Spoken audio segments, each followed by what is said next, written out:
I remember I was selling Monster energy drinks at school, and I was selling weed. You know, they ended up being like $1.50 or $1.30 a pop, and then I was at school selling them for $3. Yeah. And so I was selling cases, like daily cases of Monster energy drinks, and then I was using that money to go buy weed. And then I was packaging the weed and weighing it out and putting it in little bags, and then I was at school selling it. Flipping the weed. And the craziest part was I was making money off the Monster, but I wasn't making money off the weed because I was like buying it at wholesale and selling it at wholesale with zero margin. All that money that I was using, I was buying parts for my car. I was souping up my car. I was like trying to be somebody that I wasn't. And I feel like that relationship translated with me. I didn't save $1 and I was making good money because I was always flexing. And I was over $160,000 in debt and had to move home. And I got a job and I paid all that debt off in 8 months, and I moved back to Miami because I had a vision and I had a goal that I wanted to achieve. And I knew that in order to achieve that, I had to make there were KPIs I had to meet every day. Ultimately, my relationship with money has changed dramatically because every single dollar I make now gets reinvested back into my business. As I'm learning, I'm realizing I can make a ton of money on my own, but I can sustain it, multiply it, and accelerate it at such an incredible speed when I leverage the team members around me and their skill sets. And so I would say, like, if someone's got a vision, they need to go after it 100% with everything that they have. Don't wait. Welcome back to the Macro Show with your host, me. Today's guest is owner of the best podcast studio in Miami. He's had crazy guests, everybody from Sexy Red, Rick Ross, Shaq has been in there, the OGs. Film their podcast. He's also a good friend of mine. I've known this bald-headed guy for over a decade now. My good friend, Andrew Loranger. A decade? Has it been a decade? It's been an alarming amount of time, bro. Man, when I look back and think I've lived in Miami for a decade, that's kind of crazy now. It is crazy. I was up in New York for a little bit. But yeah, man, so I forgot to tell you earlier, but this show in particular is about your relationship with money, right? So we're going to do a speed run because Drew also hosts a men's group here in Miami, creating like a space for safe place for men to kind of commune with each other, which is super dope. And we've got that here right after this. Yep, it's gonna be right after. But let's just start, like, you're a kid, you grew up in Virginia. Yeah. So what was your kind of perspective on money, or really the perspective that maybe your parents had, like, at that time? Yeah, so I'll tell you, I've always had an interesting relationship with money. And it wasn't a great one. Oh, no. It wasn't a great one. You've seen all the stuff that I buy. Yeah, I'm right there with you. Yeah. So essentially growing up, I grew up in a very country town. I grew up in Winchester, Virginia. It was the middle of nowhere. At the time, we only had a couple stoplights. I'm sure there's more now as everything in the country's been growing. But yeah, man, I grew up, in the sticks ultimately, but to a very highly educated family. And that was like a formal education. So my dad was a professor of blueprint reading engineering, robotics engineering. The guy is brilliant, right? And he was always incredible with money. He was like, the guy like could have been an accountant, but he didn't want to chase pennies, so that he decided he wasn't going to do that. Yeah. And then my mom has a PhD in marketing and organizational leadership. She was director of public relations at the university I attended for 30 years, right? So I grew up in a family that was very well respected, and they knew about money, but it seemed like we never had enough, right? Yeah. And I think really what it was a mentality of like not having enough, even though we had more than we needed. And so I feel like that mentality went with me for my entire life, because I always felt like I had everything I needed, but it was never enough. What was like the first instance of like an example of that when you were a kid? I think when I was, one example of that is I remember specifically, and this isn't a knock against my father at all, because I've been through therapy for that. Yeah. But our parents are just people. They're just people, right? Doing their best. But here was the thing is, like, my dad, I specifically remember my dad had just purchased, like, I don't know, maybe like a $60,000 Corvette or something. It was like a older model sports car, whatever. He was really into cars. And he had just bought that, and they had just gone on a vacation. Well, we as a family did. And then I remember going to school, and I needed books, and I needed to get like some school supplies or whatever. And they sent the bill home, and my dad was super upset. And he was just like, this is crazy. Like, they're milking us dry. Like, I'm never going to be able to retire because of this. because this always costing me money. Right. But you just bought a Corvette. Yeah. And I just remember thinking to myself, I was just like, those are the types of things with unknowingly children will start instilling a lack of self-worth in themselves, because they'll be like, man, like the Corvette's worth more, the vacation's worth more, but like I can't even get shit for school. Yeah. You know what I mean? And again, it's not a knock against him. I'm sure he would not be happy hearing this right now if he was listening to this pod. But it was just the reality of like, I don't think so oftentimes we are realizing that the things that we're saying are being picked up by other people, especially as children. And so many of the core beliefs pertained around money happen from things that we learned as children, like I learned from my parents. Yeah. And so it was just that thing of like, man, am I worthy of getting books? Am I worthy of getting shoes? It feels like every time I need something, it's like a problem. Wow. Right. Yeah. I mean, that's definitely a common thread though, right? Like definitely worthiness with money. I mean, in America in particular, it's a very individualistic society, and most people, especially us men, but I'd even say all people, find validation or their worth according to the amount of money they make. Like one of the first things when you meet someone is like, hey, what do you do? Exactly. Which is a very loaded question. It's like, okay, if you're the VP of a charity, it's like, okay, well, maybe not make a lot of money, but there's some respect there. But then it's like, say you tell somebody like, I don't know, I'm a musician. And like, well, are you a successful musician? You're not making money. Now there's all that judgment that comes, right? Judgment. So that happened. Let's go to like high school, Drew, right? So you kind of had that moment where you kind of saw how your parents were managing money, which is how we all get our money belief systems. Use the word belief. And I think that's true. I think even though money's a tool and we rely on it, we find our worthiness in it, like there's a huge set of beliefs that everybody has, and we kind of just adopt them. Like we either get it through osmosis or through experience through our parents. So when you're in high school at the time, what was your kind of opinion on money at that time? Were you thinking about entrepreneurship yet? Were you? Well, I mean, yes and no. So I was a mess in high school.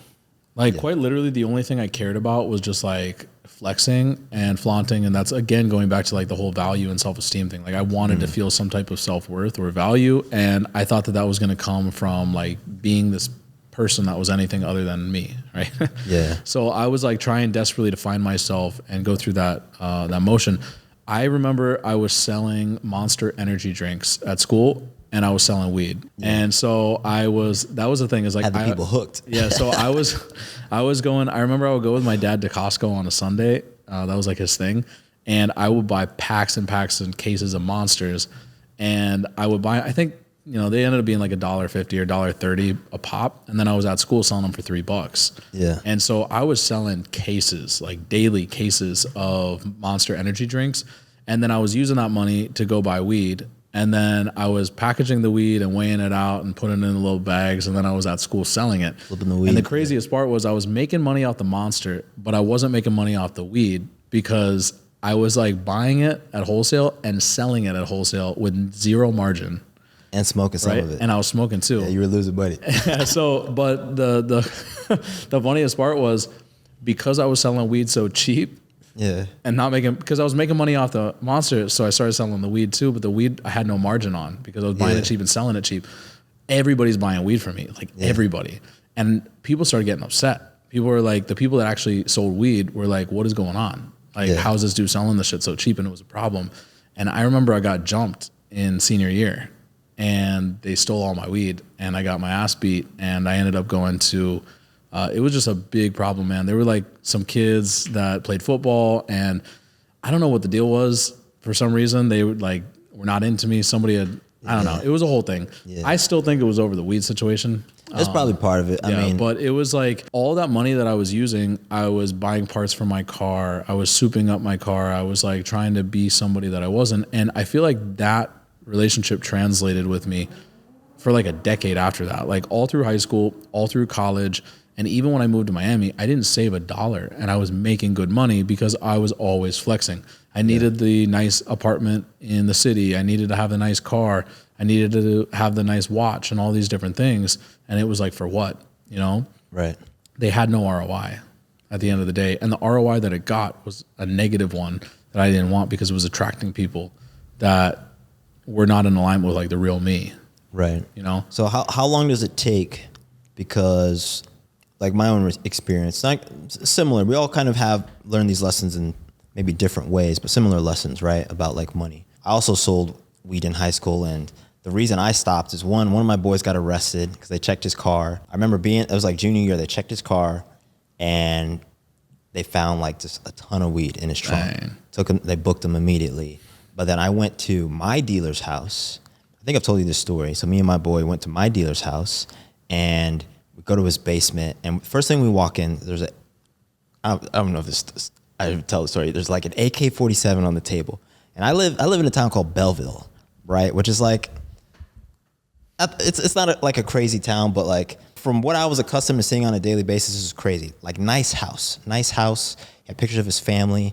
And then there's just a gun on the table when like he was like cleaning it or something. And then we go into his basement and there's nothing but just like bricks of cocaine, weed, and more guns. Wow. And so that's when I knew I was in over my head. And I was just like, yo, this ain't me. This ain't the type of money I want to make. And like that same week, my boy had just got arrested. And I don't think that guy ever bounced back, by the way. I never saw that guy ever again. That's crazy. So yeah, how you get your money matters. You're growing up, right? So we have these experiences. You're growing up. You're having fun, right? So like flexing, all that does come with fun. Like, oh yeah, it's an easy trap to fall into, right? Because it's like you're drinking, you're partying, women are involved, right? Let's keep it a stack. Like there's girls around, you're having good times. Yeah. Instagram, you're showing it off, or you're getting the external validation, but then it's like the hangovers. You're broke. The hangovers were bad. You're partying while you're broke, which is the other thing. I mean, you remember we were living in St. Louis, and I was waking up drunk, going to work in the same clothes I wore yesterday. Yeah, we did that a few times. You know, it was just debaucherous. There was no like. We were just discipline. Kids with money. It was just dumb. Like and as soon as I got a check, and the worst part was, and this is where the negative side of my relationship with money came in, was when I got access to credit. This was bad. Yeah. I went down a bad spiral with credit because what would happen is throughout the entire month, I wanted to go party and I wanted to hang out and I wanted to do fun things and I wanted to like, you know, flex out and do my thing. So I would run up on credit cards. And then when my check hit at the end of the month, I would use the cards to pay off or the paycheck to pay off the cards. And I remember specifically being in St. Louis and I remember we were partying and I was running up like tens of thousands of dollars for the credit card debt. And we barely made shit at St. Louis. Yeah. I mean, I think I was making like $30,000 a year there. Yeah. That was my base. I was making 55. That was my first job. Working in IT. But yeah, man, that we were spending nothing. And I'm spending thousands of dollars. And I remember at one point, one of the guys in the FACD program was like, yo, is he not making the same amount of money that we're making? Like, how is he always out every night? What is going on here? That's crazy. And like, they couldn't put it together. And it was crazy because when I got out, I was like, dang, I got all this debt now. And it was just from stupid debaucherous shit. Yeah. It was not even like from anything productive. And so that was just my negative relationship with money is like, I would leverage debt for nothing. And then I would owe money. And I was always in this cycle. And so, believe it or not, my relationship with money did not change until I went through a really devastating. There's two devastating situations. My first one was a loss of a tech company that I tried to start. Yep, I remember that one. I was living in Miami at the time. I was still going through this cycle, and in the process, like it was the first time I'd ever found something that I was in love with, that I wanted so bad to succeed, and I went all in on it. And I was hundreds of thousands of dollars into this venture, and it went bankrupt. And I had to move back home because I had this apartment I couldn't afford. I had a car I could no longer afford. I had a girl I could no longer afford, and I lost it all. And I was over $160,000 in debt and had to move home. And I got a job making calls, selling mortgages, and I paid all that debt off in 8 months, and I moved back to Miami. Nice. And why that was so impactful in my life was because it was the first time in my entire life that I had busted my ass doing something, anything. Like I worked hard because I had a vision and I had a goal that I wanted to achieve. And I knew that in order to achieve that, I had to make there were KPIs I had to meet every day. A certain number of calls, a certain number of closes, a certain number of tee-ups, a certain number of underwrites. Like I knew my numbers and I made those numbers happen. And I cut that goal. It was initially, I wanted to do it in 6 months. And then I was like, man, this is not going to take me a year. And so I wasn't hitting my goals and I ended up making it happen in 8. Yeah. And for a lot of people, that was like, how the hell do you pay off all that money and come back? Yeah. Like that's a big achievement for a lot of people. And that's something we talked about on the first round of podcasts. We talked about failures, and I'll call the number one part of failure. Let's call a spade a spade. Yeah. Right? So we had a show that we started, got a lot of positive feedback in terms of like a successful podcast. Like it didn't do well. But we talked about that on that show, like how rock bottom is, and that's one of the conversations that we got a lot of positive feedback on, because people could relate, right? It's like when you hit rock bottom, it can spur that action. It gives you clarity, right? Because you're essentially cornered, right? Same thing happened to me. I remember moving home after that phase. We're partying in St. Louis, got kicked out. I was living with Drake, got kicked out of my apartment. Yeah. Something else happened at that exact same I can't remember, but I got kicked out, moved back home, right? My mom had downsized at the time, right? So I didn't have a room in my house. I was sleeping in my kitchen in my house, right? So to give everybody a vision of the house, and I love my mom took care of me and my sisters. You know, my parents got divorced. She did it by herself, she works at Boeing. She's worked there for a long time, just retired. But she bought this house for $33,000 because she had to go through bankruptcy because of the debts that my dad and her second husband like dumped on her, essentially. Jeez. Right? So she got the bad end of the stick in that regard. So got a $33,000 house. So if you're trying to imagine the house, it's a small house, bro. I'll show you. But it was home. That was home for me. So I went home, it's a small house. I helped her out with the house. She was there. Like we finished the garage, did all this stuff. You know, I spent a lot of time with my dad, like renovating stuff. So I had all those skills, right? So I did that. It was there. And literally, bro, I had my desk in the kitchen to work and I slept on the couch. But like there was no space. I was just like grinding and I was like, I got to get, but that was for me. I was like, yo, I was 25. I was like, I can't be coming home like this. Yeah. You know what I'm saying? So you have directed action. So you take all those lessons eventually. So that business fails, you work way out of it. You know, that I mentioned, that was my first like catastrophic event that happened in my life. The second one was like a terrible, toxic nightmare breakup that I went through. Yep. With like, it was just a really, really devastating situation. And you saw that one firsthand as well. And ultimately what that led me to, so the first situation led me into figuring out how to hustle. Like for the first time in my life, I got work ethic now. Yeah. Like that one, checkbox, done. The second one, I still had that deep underlying feeling of unworthiness, right? And that's what allowed me to get into and stay into a toxic relationship to begin with, right? Yeah. And so that was my second part of my relationship with money. The first one was I had no drive, no work ethic. The second one was I didn't feel worthy to have it, right? So even if I got the money, I wasn't keeping it. Yeah. And so I went into this, you know, after this whole thing happens, I go into this retreat center for like a therapy. And I did like deep childhood reparenting and I did breath work and I did all of these like subconscious regressions in order to get to the root of the trauma that was caused and it doesn't have to be anything crazy. People think trauma, it's like something crazy. It could be just something said to you when you were 6 years old. Something simple, right? You heard something. If you can get to the bottom of those things and heal from those and rewrite the story, all of a sudden things change, right? And if we really want to call a spade and say that the number one pod was a failure as well, I guess that would be the third thing that really hit us as a failure. But if you really track back all three of those things, it's interesting to see how all the dots align. And the first one was I got the work ethic from the failure of the business. I got the feeling of worthiness to be able to retain and invest the things that I received from going through therapy. And then after the number one pod failed, it opened up the doors and brought me into the path to create the studio. Yep. Right. And none of those things would have happened and I wouldn't be here today if I had not gone through the failures. So ultimately what I've realized as a result of it is like the failure is not the failure. It's the lesson that you glean from it, which ultimately sets you up for the next win. Right. And ultimately my relationship with money has changed dramatically because every single dollar I make now gets reinvested back into my business. Yep.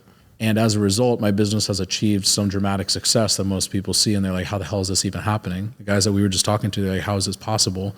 Yeah. And the reason that it's possible is because I don't go 90%, I don't go 99%, I go 100% in. Yeah. And like I'm obsessive compulsive about it. And partially is all those failures, right? Like you said, like we were first filming in my kitchen.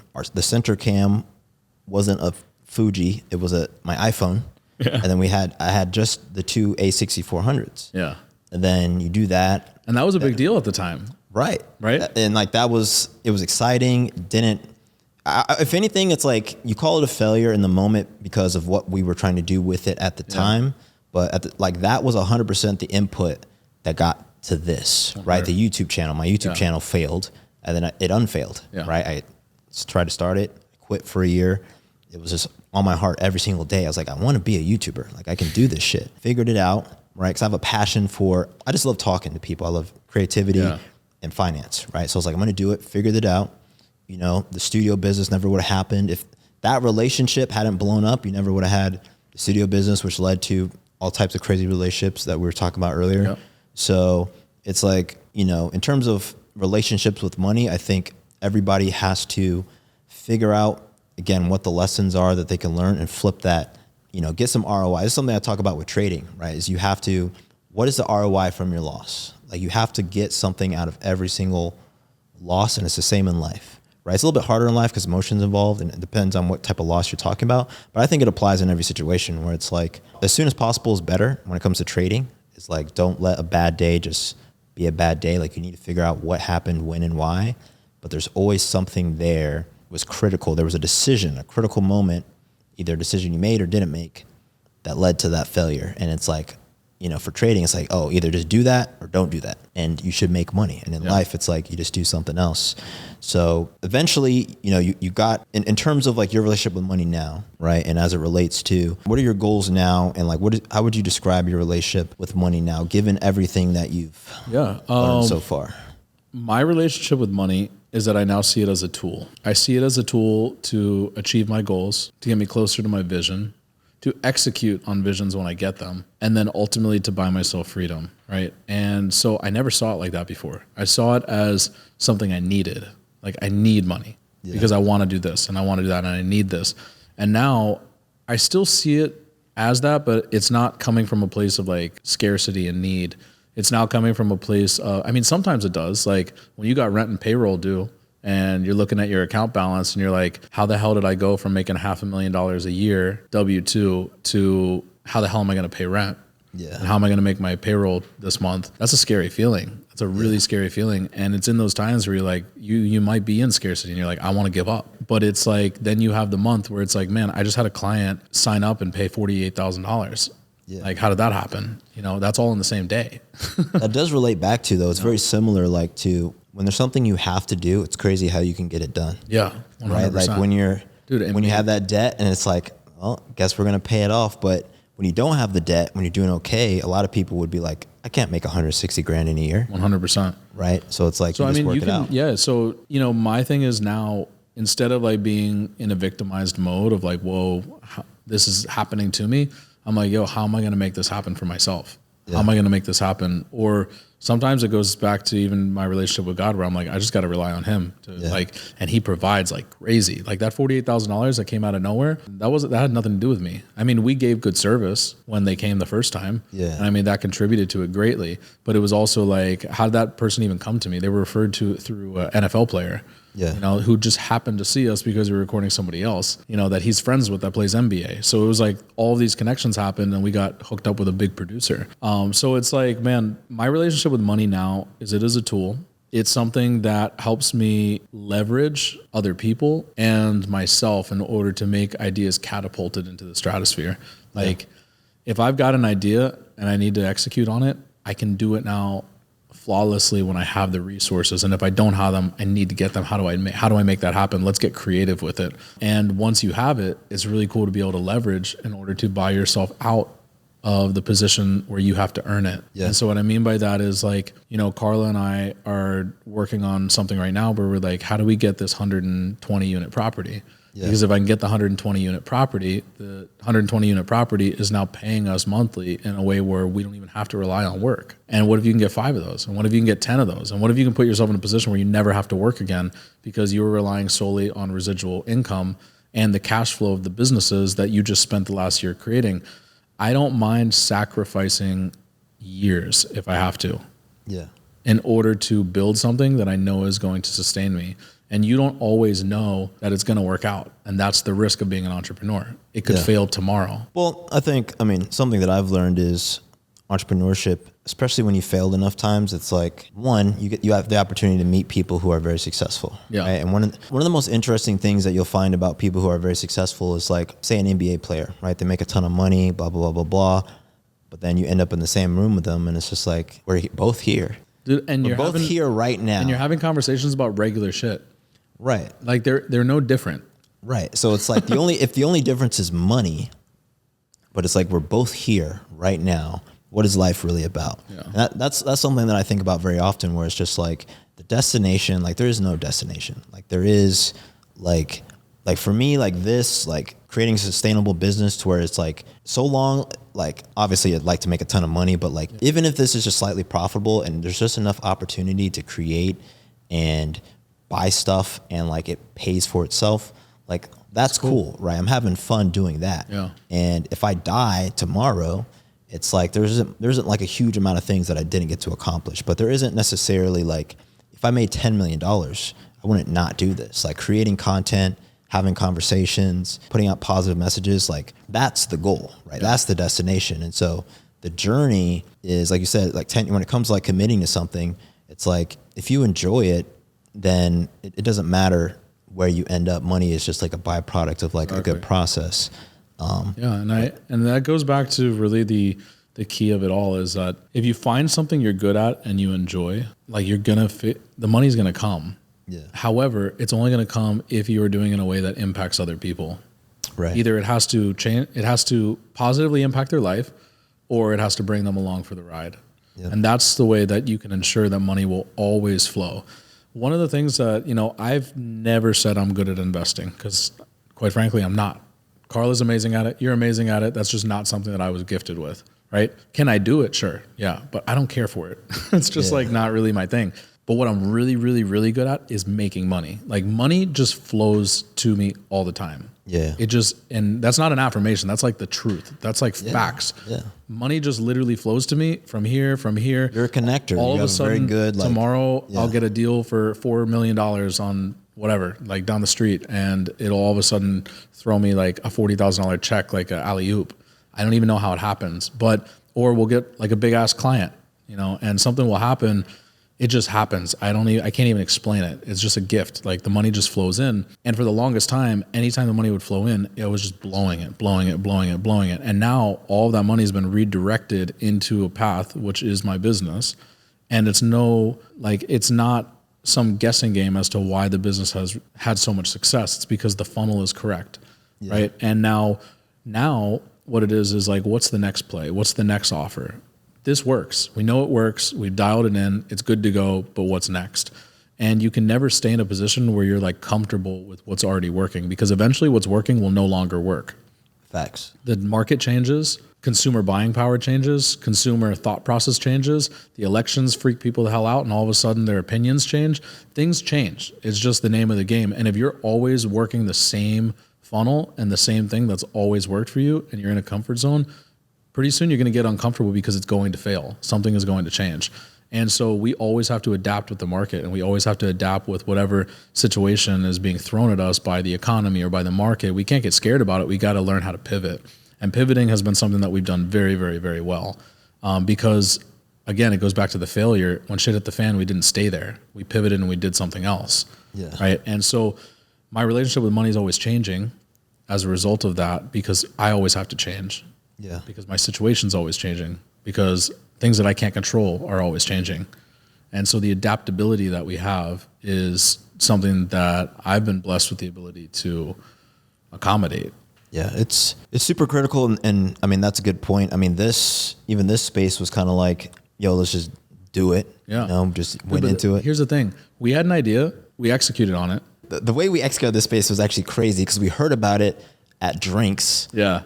Like a mutual friend had this space and they were moving out, and it was like, yo, we want that space. Yeah. And then we got it like a week later. Like that's how this happened. And here's the craziest thing. Like if I were to I actually did this yesterday. I was with my business manager, who by the way is the business manager for my Miami Heat players. Oh, word, nice. So the whole story is crazy how things just work out, again, because of relationships and proximity. But we're having a conversation and we're looking at the balance sheet and we're looking at the books, which, mind you, I've never done before. This is the first time that I'm actually taking the time to like go through my shit. Now that I'm a grown up, and we're going through the books and we're like, all right, the 5th floor studio is a total loss right now. Yeah. It's like a big time liability on the balance sheet. But he's like, you got to figure that shit out. You got to make it work. And I'm like, I got the idea. I know exactly what I got to do. Right. And so just yesterday, 24 hours ago, I'm inspired to do exactly what we're going to do next week. Right. And so the thing is, we got the space, but I didn't capitalize on it because I had unexecuted visions that I need to get done on the 9th floor. Yeah. And now I've got the ideas. Thank God those are out of the way. Now I've got the ideas that I need to for this floor. So we've now paid 2 months of rent and I haven't done anything in here. Right. I know. But I've been grinded. I know you've done all of this. This has been your baby and it looks amazing. But when I get in here, you're going to see how things change because like when I get a vision, bro, I execute on it so intensely that it fucks people up. Like they're all of a sudden like, how the fuck did this happen? Like I can't figure it out and I can't catch up to it. Yeah. Because like there's something that happens inside of me and I think it's OCD. Like my dad has OCD for sure. And his dad OCD. And I might have that too, except mine's not about cleaning things and stuff. It's about like when I get a vision, bro, I go so fucking hard. I think it's just like it's singular passion because I'm similar. Like it's like every day, like every day, whatever money has to be spent. Like I'm similar, bro. I have no idea how much money I've spent on this studio. It's whatever's required. Every dollar above zero, I'm willing to spend again because I know I can. Like magic. It's like I know I can make money. Like I can make money. Like I can make money. Right. Dude. So it's just like just fucking spend it. I know. Right. Just spend that shit. Like let's just figure out how to make more. I'm just trying to like I always talk about leverage. Leverage is big things. Like I'm just trying to build the longest lever. If I spend 10 years building the lever and I pull that bitch once and I just make 10 million, like that's the power of leverage, right? Yeah. And so here's the thing. One of my mentors who comes to my studio, incredible guy. He sold his business for over $100 million. Yeah. Like legit money. This is not like Miami 100 million. This is like real 100 million. The guy owns yachts Miami and jets and everything, right? One of the things he told me is he said, Drew, I didn't know that I had money for 14 years. Really? I thought I was broke. Yeah. I was eating ramen noodles and I was living in a shoebox apartment and I had no money. I drove the same van for 14 years. I did not know that I had money. And then I'm sitting in a boardroom one day and they tell me my business is worth over $100 million. And he was like, that's the moment when I realized that everything clicked. Yeah. I had been grinding my ass off for over a decade, building a business and expanding and growing. And I was seeing the numbers that were coming in, but I was looking at my pocket and I had nothing. And I didn't realize I had been reinvesting everything. And he's like, I was willing to eat shit for years. And it wasn't because I knew that I was going to be worth over 100 million. It's just because I was about building. And that's how I am with the studio, is that I just want to build, bro. If I get a vision today, I got to execute on it immediately. If I don't execute on it, then like, why the fuck did I even get the vision? Well, look, the space needs you, bro, because everything, I'm telling you guys right now, everything outside of the frame, this camera, looks like dog water, right? There's cables all over the place, right? No, but that's easy. That's where I thrive. Yeah, my ability is this part, right? But no, Drew's, you're an amazing, honestly, you're amazing at like creating spaces and just like the small details, right? Is really where it comes together. So I'm excited, man. But yeah, we should wrap this up because we got a bunch of stuff to do. So I'm gonna give you the last word. Where can people find you? Yeah, as well as the studio. Yeah, man. So the final word I would leave people with is, going back, obviously the show is about the relationship with money. I have not yet mastered it. Me either. So I'll tell you that. But what I can tell you is there's two types of people, really. You've got your visionary type and then you have your operator type. And not everybody's the same. I'm a visionary, so I can't speak for the operators out there. The operators are good at crunching numbers and doing shit in the background and like making things happen like puppeteers.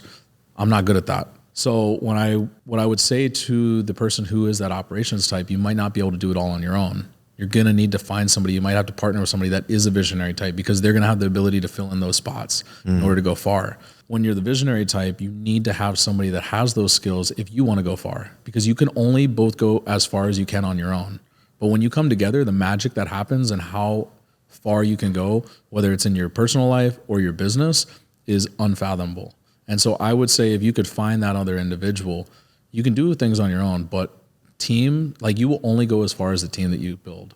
Facts. And so as I'm learning, I'm realizing I can make a ton of money on my own, but I can sustain it, multiply it, and accelerate it at such an incredible speed when I leverage the team members around me and their skill sets. And so I would say, like, if someone's got a vision, they need to go after it 100% with everything that they have.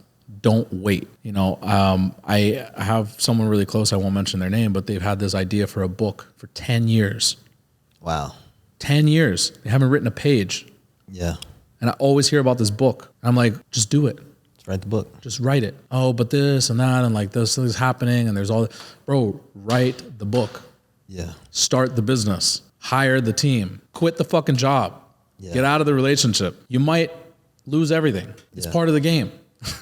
You might lose everything, but you got to fucking do it, because if you lose everything, you're going to learn something. And for everything you lost, you're going to make it up with everything you pick up. I would even say this. I said I was going to give you the last word, but like, you probably will lose everything. I'll tell you that straight up. Like if you're going to do something that's really hard, you know, like you're going to lose a lot. And what you're losing is creating space for what you need to learn. Exactly. And what you need to grow in. But you don't get to be who you are and have what you want. You got to change, which means the things in your life, the people, like it's got to change. And some will stick around, right? If they want to change too, but it's like, yeah, you're gonna lose, and that's just part of the process. And if you're willing to lose, then you can make a lot. It's true. So yeah, my final word would be get started today, whatever that thing is. Take the action, quit the relationship, write the book, get one page started, one word started, write a freaking title, hire the person, fire the person, start the business, open the LLC, start the S Corp, file for your tax ID,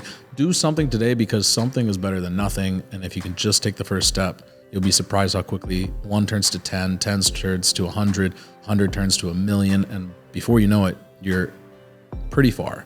And so that would be my final words. If you want to check out our space, it's called The Move Miami. We are the hottest and the #1 podcast studio in Miami.